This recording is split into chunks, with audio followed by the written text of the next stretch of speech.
नमस्कार, निवेदक विठ्ठल पवार या माझ्या यूट्यूब चॅनलमध्ये आपल्या सर्वांचं सहर्ष स्वागत। एखाद्या व्यक्तीचा स्मृतिदिन असेल किंवा पुण्यस्मरण दिन असेल, त्या प्रसंगी सुरुवातीला काय बोलावं, सूत्रसंचालन कसं करावं, सूत्रसंचालन करत असताना सुरुवातीला काय बोलावं, तसेच या प्रसंगी भाषण कसे करावे याबद्दलची सविस्तर माहिती या व्हिडिओमध्ये देत आहे।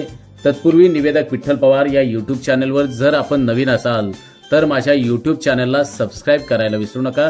चला तर पाहूया, व्यक्तीच्या स्मृतिदिनाप्रसंगी सुरुवातीला सूत्रसंचालकानं काय बोलावं, अर्थात प्रास्ताविक कसं करावं किंवा भाषण कसं करावं। सुरुवातीला ही चारोळी वापरावी। जिव्हाळ्याच्या नाती आज शब्दात गुंतली, जिव्हाळ्याची नाती आज शब्दात गुंतली, स्मृतींच्या या सरी मनात खोल रुजली, क्षणांच्या पाऊलखुणा अजूनही सोबत आहेत, तुमच्याशिवाय आयुष्याची वाट अधुरीच राहील, तुमच्याशिवाय आयुष्याची वाट अधुरीच राहील।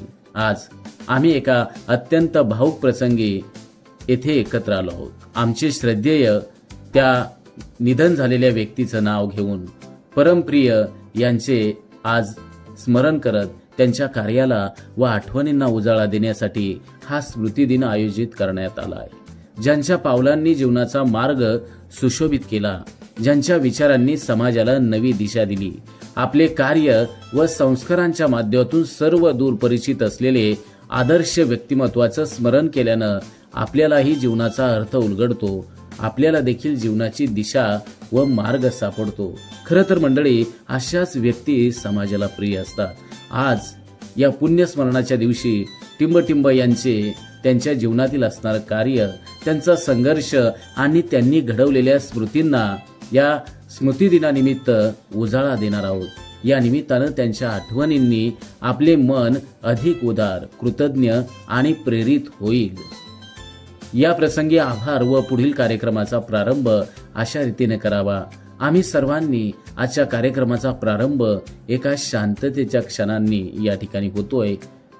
ज्यांच्या आत्म्याला श्रद्धांजली आपण सर्वजण या ठिकाणी अर्पण करतोय। कृपया सर्वांनी उभे राहून, आपले डोळे मिटून, शांत राहून त्यांच्या स्मृतींना आदरांजली वाहूया। आणि सर्वजण उभे राहिल्यानंतर, डोळे सर्वांनी मिटल्यानंतर काही क्षण शांतता, 1 मिनिटासाठी शांतता असेल आणि त्यानंतर ओम शांती असं म्हणत आता आजच्या कार्यक्रमाचा पुढील प्रवाह अर्थात कार्यक्रम आपण पुढे सुरू ठेवूया। प्रथम वक्त्याचं नाव या ठिकाणी सूत्रसंचालकाने घेऊन यांना विनंती करतो की त्यांनी श्रद्धांजलीपर भाषण, त्यांच्या आठवणी आमच्या समोर उलगडाव्यात। आमच्या चॅनलवर नवीन असाल तर सबस्क्राइब बटनावर क्लिक करा आणि बेल आयकॉन प्रेस करा।